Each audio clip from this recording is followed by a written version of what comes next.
Good morning, good afternoon, good evening, wherever you are in the world. Well, this is Tanya, that's me, from Integrated Human. I have struggled to do these lives properly over the last few weeks, and fingers crossed, this one is now working. So, of course, now what I need to do is share my screen. So I'm going to go back to there, and then back to here. Right, share. Screen. Share. Hopefully you can see that, because we're layering tech on top of tech. Yes, brilliant. It's working.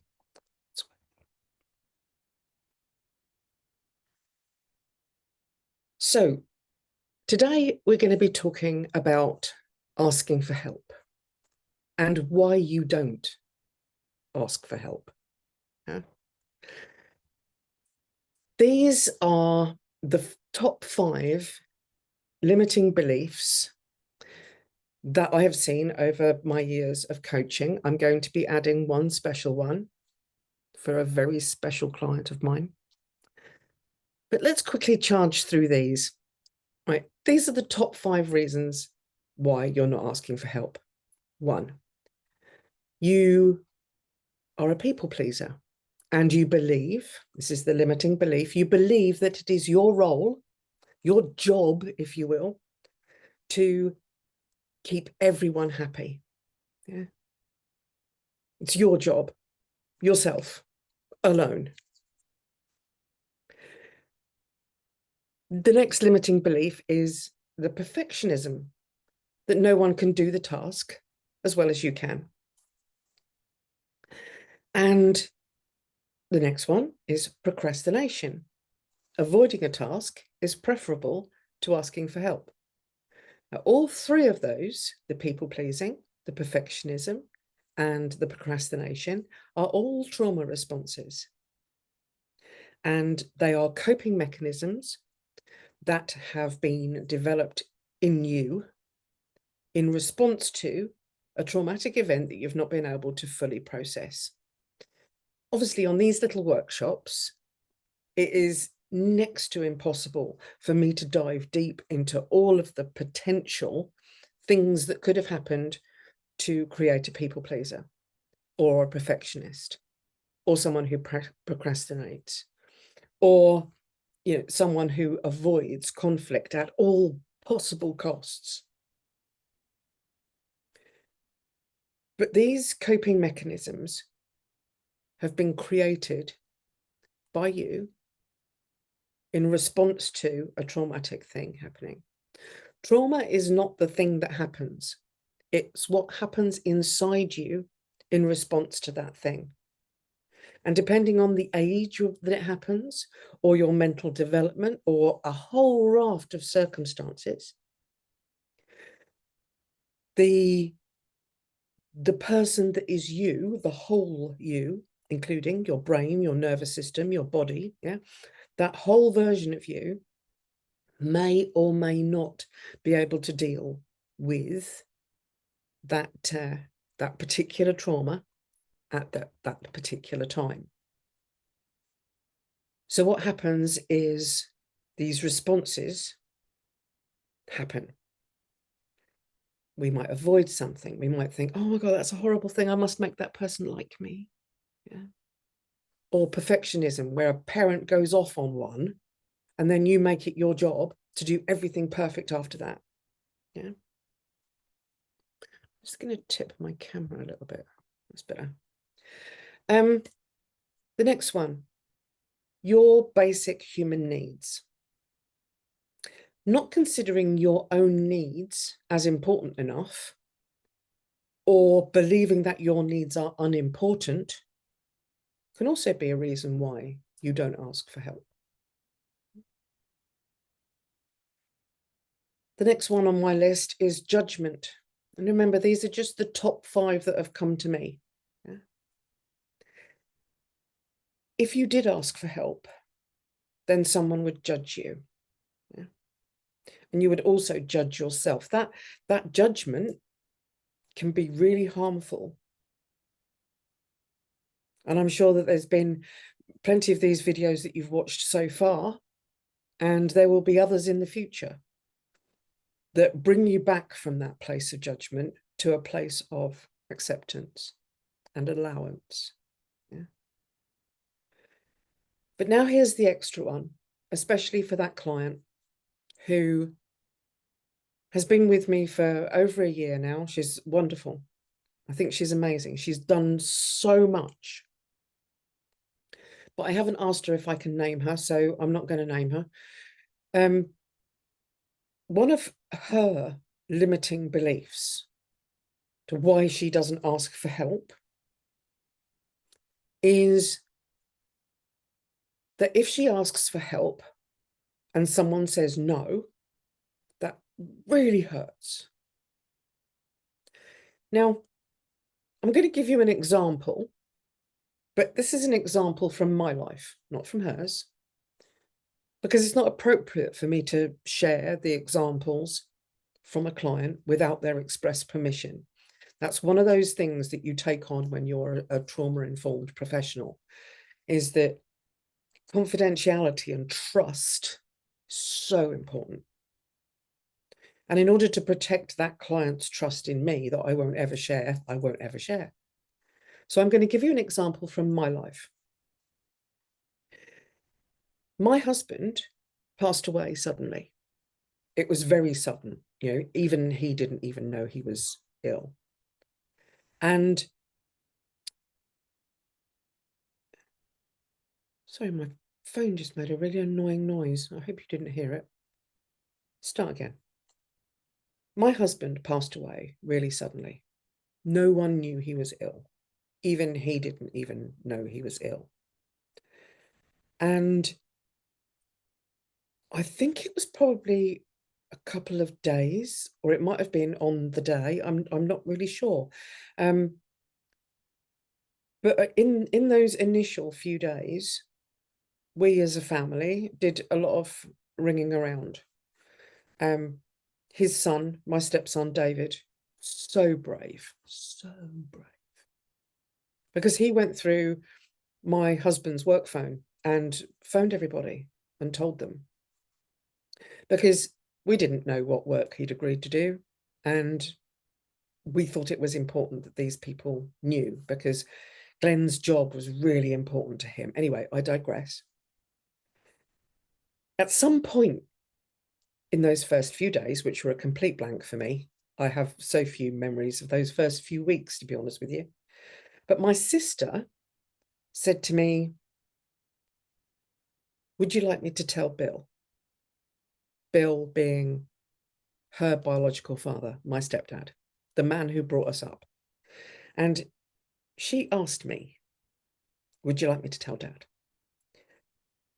And I said, no. The reason why I said no is because in that moment, when she asked me, what I really needed more than anything else in the world was my dad. I needed my dad. And I knew that I would not be able to handle it if, when asked if he would come, whether to the funeral or, now, I didn't want to know if he said no. Yeah, I could not bear the prospect of saying to my dad, my husband's just died, can you come? And for him to say no. So my sister asking me if she could make that call for me was an amazing gift. Claire, if you're watching, thank you just for offering. I know you did make the call in the end, and he did come. He came, he stayed for a couple of weeks, but anyway, I could not have handled it if he'd have said no, for whatever reason. The reason would be irrelevant, unless maybe I can't come, darling, I'm in hospital, I've just had a heart attack.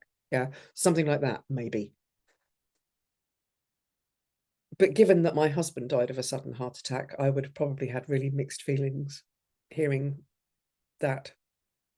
But anyway, I did not want to make that conversation. I did not want to ask for help, to ask for my dad to come, just in case he said no or had to say no. This client of mine, I get the impression that she often wants to ask for help, but doesn't do it because she is avoiding the hurt that would be caused if the person that she asked for help said no. Yeah. That limiting belief stopped me from phoning my dad. That limiting belief stops her from asking for help. And that's what all 5 of these things do. They stop you from asking for help. Now, the next few slides are pretty wordy. Limiting beliefs are negative, self-defeating beliefs that individuals hold about themselves, their abilities, and their potential. Yeah. So it's kind of like a belief about me now, me, what I can do, and me, what I could do. Yeah. All 3 layers are affected by these limiting beliefs. These beliefs can create a sense of perceived threat. Bear with me. Even in situations that are not objectively dangerous or threatening. Yeah. That perceived threat can trigger the fight or flight response. Now, by that, I mean, if your nervous system, way back in Stone Ages, yeah, were to hear a noise that it thought might be a saber-toothed tiger, that triggering of fight or flight is exactly what you need. Exactly what you need.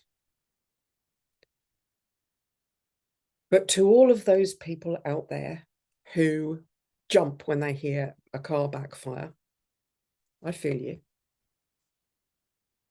Because that same jump, that same trigger is your nervous system saying, what the? Your nervous system is hearing that loud noise or that sudden movement and perceiving a threat. Now, these quick triggers can sometimes happen. When I was talking last week, I was talking about how your brain hardwires things to do them quickly. Yeah, like a child runs out and your feet are on the brakes before you even realize you're looking at a child. That is like that emergency stop when you're driving. It's hardwired. And so is this response, yeah, this perceived threat to fight or flight response, right? What we struggle with in these modern days is that we're also being triggered by these limiting beliefs. If someone, for instance, holds a limiting belief that they are incompetent or will fail in a particular situation, they may perceive that situation as a threat to their self-esteem, and this may activate the fight or flight response. I'm actually reading a really amazing book called The Inner Game of Tennis. The book is not handy, so I can't tell you who it's by. But in this book, he talks about how the belief can literally affect the way you play tennis. Yeah.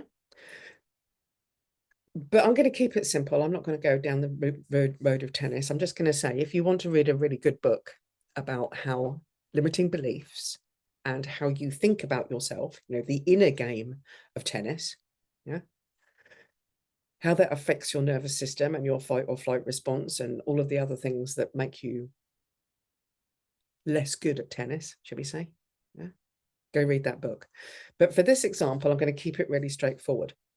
Say you, I've got to think on my head now. Think I'm ahead. Let me think. Say you think to yourself that you're going to fail, right? You're going to take a driving test. All these young people out there taking their driving tests. And you really do believe that you've taken so long to learn and there's so many things going on and you're going to fail at your driving test. Say you've tried and failed before. You become even more convinced that you're going to fail your driving test. Say you've taken your driving test 3, 4, 5, 6 times and you keep failing. Your belief becomes stronger and stronger and stronger that you are incompetent and that you're going to fail. Yeah. Not only does that create this fight or flight response, but it can also create symptoms like anxiety, increased heart rate, heightened alertness. Yeah? And when you become hypervigilant or really, really anxious, there's no way you're going to pass your driving test. Yeah? No way. So what happens is that your belief causes you to fail at the thing that you are afraid of failing at. These kind of limiting beliefs, in addition to anxiety, high blood pressure, all that kind of stuff. Oh, by the way, it can also cause things like acid reflux, increased acid production in your gut. Yeah. Because stress, we all know that stress can give you ulcers, but it comes from the limiting belief. So limiting beliefs can give you ulcers, people. Yeah. As these limiting beliefs can now, I'm sure you can see, they kind of pile on. Yeah. You may have a reason or a cause of stress. Your limiting beliefs then pile on to make that stress more chronic. And individuals who constantly feel like they're under threat, yeah, through this perceived threat mechanism, or have a sense of impending danger due to their negative beliefs, can expand this stress and this limiting belief out beyond themselves into the world around them. I believe that it is essential to challenge and reframe limiting beliefs in order to reduce their impact on your stress response system, to calm your stress response system so that your body can truly relax, process, release, digest food, heal itself. And the tool I use is called BTFAR, BTFAR. I use it to challenge my clients' limiting beliefs and my own. Yeah, seriously, and my own. Even after doing all of this, I still have limiting beliefs that crop up every now and again. Yeah, we're not perfect. None of us are. This tool enables its users to logically map the path from belief all the way through to result. And it leads to a more positive and adaptive responses to stressful situations. So here it is.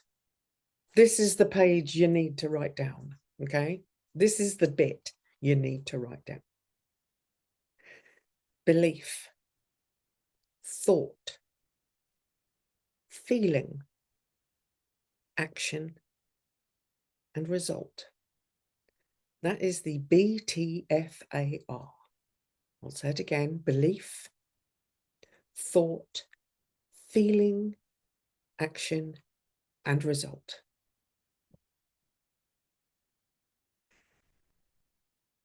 The way these things work in our heads, right, is we start with a belief.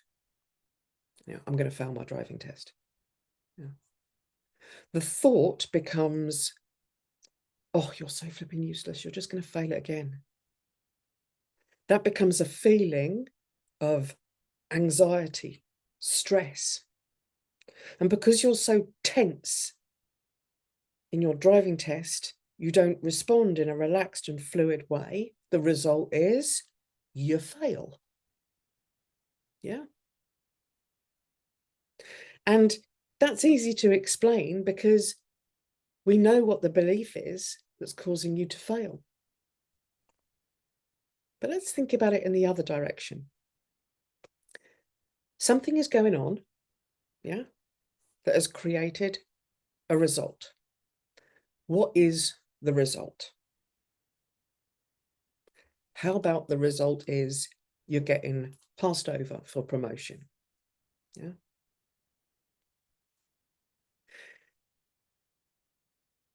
And I'm going to be filling in the blanks from both sides of this, obviously. So here's the result. You get passed over for promotion. What is the action, the movement, the action that creates that result? Well, you didn't perform well in the interview. What feeling made you perform poorly in that interview? Yeah. The feeling is that you're not good enough.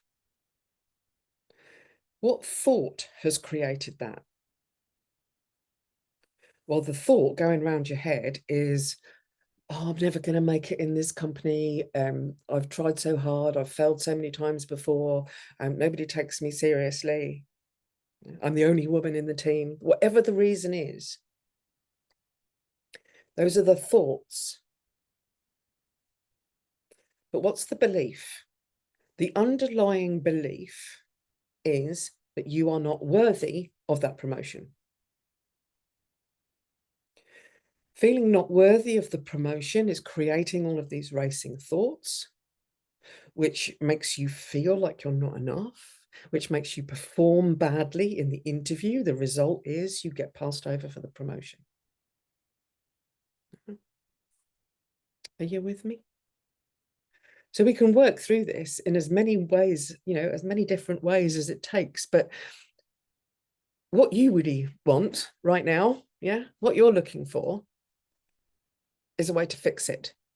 Yeah. That way is called neuroplasticity. I don't have time in this little workshop to go into neuroplasticity. The last time I got into a conversation with a friend on this particular subject, we were talking for a couple of hours. And I was looking things up in books, and we were going around at things, and we were talking about that chimp book. Can't remember its name either. Oh, it's just over there. Can't read it. No, anyway, there's a book about the mind of a chimp. Anyway, there's all these books, and there's all this information. So if you want information about this word, look it up. Yeah, neuroplasticity. But as you can see, there's so many different ways of doing it. And the one that I'm going to give you is about seeking evidence that the belief, the underlying belief, whether you discover it first and then realize what that belief is creating for you, or whether you're looking at the results and you work all the way back to discover the belief. Seeking evidence that that belief is untrue can be an absolutely massive step, because your mind is constantly seeking proof in order to automate your responses, in order to automate what comes next. Yeah, we've got the belief, the thought. It automates the creation of those thoughts. Yeah. So let's look at these limiting beliefs again. And I will include the one from my client too. So let's look at this really, really truthfully. Let's be honest now. Is your role to keep everyone happy? Yourself, all alone? Let's think about, parenting. Biologically speaking, there is, in most cases, another parent. Whether that parent is part of the family in terms of their living arrangements, or whether there are two mums, two dads, a a single dad living with his parents, there are other parents. And if you want to get, existential about it, it takes a village to raise a child. So when you are struggling to keep your child happy, and you think to yourself, this is my job, I've got to do this, that isn't actually true. You could always ask your neighbour, how do you keep your kids occupied? In the 10 minutes between wash your hands, get ready for dinner, and actually putting dinner in front of them. When they're all sitting at the table, pinging cutlery at each other. Talk to people around you. Share that responsibility. So when you feel that that something is too difficult for you to ask for help with, this reason is gone. Because it is not true that it is your role in every circumstance, in every possible way. It is not your role to keep everyone happy. And even if it's just you and your child, if you provide ways for that child to entertain themselves, you can share the responsibility with your child. Just a thought. Let's move on to perfectionism. Is this true? Think of a task that you think no one can do as well as you. I'm just going to pull one out of the air. Washing up. I did that by thinking to myself, what can I see around me? Washing up. Is it really true that no one else can do that task as good as you? And even if it is true, does it still mean that you are the only one who can do it? I share my home with my dog. My dog, no matter how wonderful he is, cannot do the washing up. He cannot load the dishwasher, nor can he empty it. He can make encouraging, playful noises around my feet while I'm hanging laundry on the line, but he can't do the washing up. If you were to share that task with someone else, if you were to ask for help with that task, even if that person didn't do it as good as you could do it, is it honestly your role to do it all the time? No, that is not true. How about procrastination? I mean, think about it. Is it actually true that avoiding the task is preferable to asking for help? Because that task is still going to be there. It's still going to be there, pecking at your head. What about your human needs? This belief that your needs are unimportant, is that true? I can almost hear you all going quiet at this point. This is the one where most of my clients get stuck. So you're just going to have to take my word for it. Your needs are just as important as everybody else. They are. Which means that saying that your needs are unimportant is not true. Now, this last one, I've been trying to think of a sensible, realistic example, but I can't. So if your reason for not asking for help is that you believe, this limiting belief, that if you asked for help, then someone else would judge you, it's not true. When I was thinking about this earlier, I was thinking, okay, so if you imagine your husband or your friend sitting on the sofa while you're preparing dinner, just about every time I cook for my mum comes into the kitchen and says, is there anything I can do? Most of the time I say no.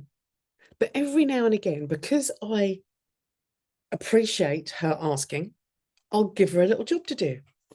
Even if it's just stirring something or something. you never know. Your husband might be sitting on the couch while you're struggling to get clothes ready for the kids and bath them and get them to bed. He might be absolutely waiting for you to say, hey, hubby, can you give me a hand with this? It's possible. Yeah. In a universe, somewhere, it's possible. Your husband might have not offered to help you with the kids because you've been hitting him with the perfectionism card. Yeah. He might be thinking that because of your people-pleasing card, that you would never accept help from him. He might be thinking, oh, I'm not going to ask her if I can do that because she's probably got it all in hand. Yeah. These are limiting beliefs inside your own head that are stopping you from getting the help that is out there. And before I move on from judgment, just remember, right? Your own worst critic is you. Yeah? Your judgment of yourself is more harsh than anybody else's. Before we go on, let's think about this last one from my client. Her limiting belief that if she asks for help, that person will say no and it will hurt her. I asked her today, is that true? Allowing somebody else's opinion, allowing somebody else's answer to that question, can you give me a hand with this? Allowing that to influence how you feel is wrong on so many levels. But again, I'm not going to talk about her examples because that's unfair and inappropriate. Instead, let's go with one of mine. Right? I used to believe that the way I looked was directly connected with my worth as a person. Yeah? So when I get on the scale, if the number was higher than I thought it should be, judgment, then that would make me feel like shit all day. If, however, the number on the scale rewarded my behavior by giving me a number that was smaller than I thought it was going to be, again, self-judgment, then I'd be happy all day. Through extensive coaching myself, coaches need coaches. One of my first coaches said to me one day, why are you allowing that lump of metal and plastic to dictate how you're going to feel about yourself all day?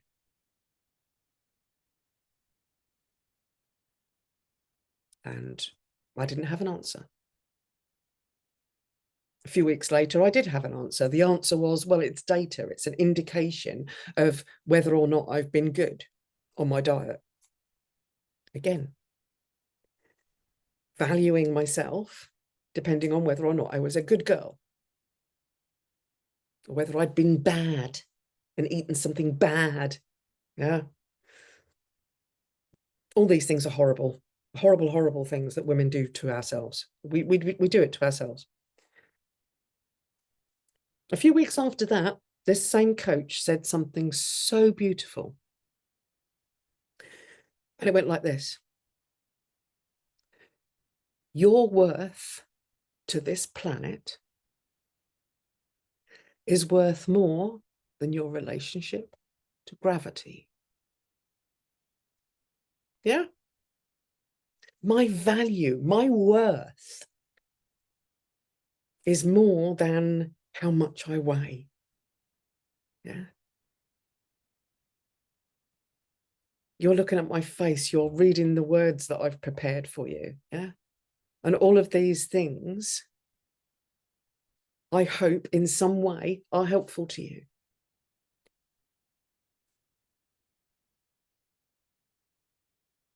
So if you have a thought in your head of what was most helpful to you, drop it in a comment.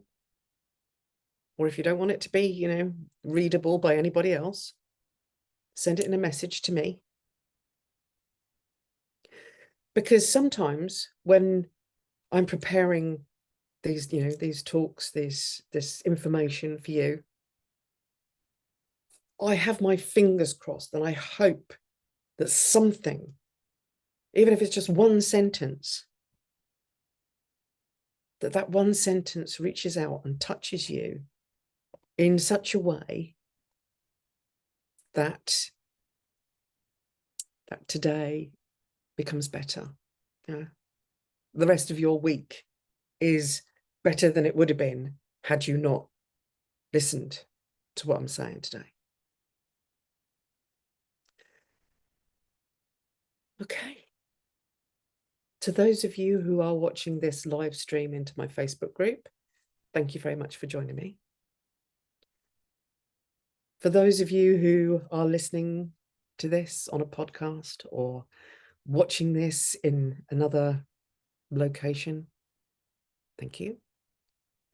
And please just share it with someone who needs to know that the reason why they're not asking for help is because of a limiting belief of some sort that's making them believe that they're not worthy of that help. And if any of you still believe that you're not worthy of help, message me and believe me when I say that you are. You don't need to do it alone. You are worthy of help, of support, of love. Yeah. Bye for now.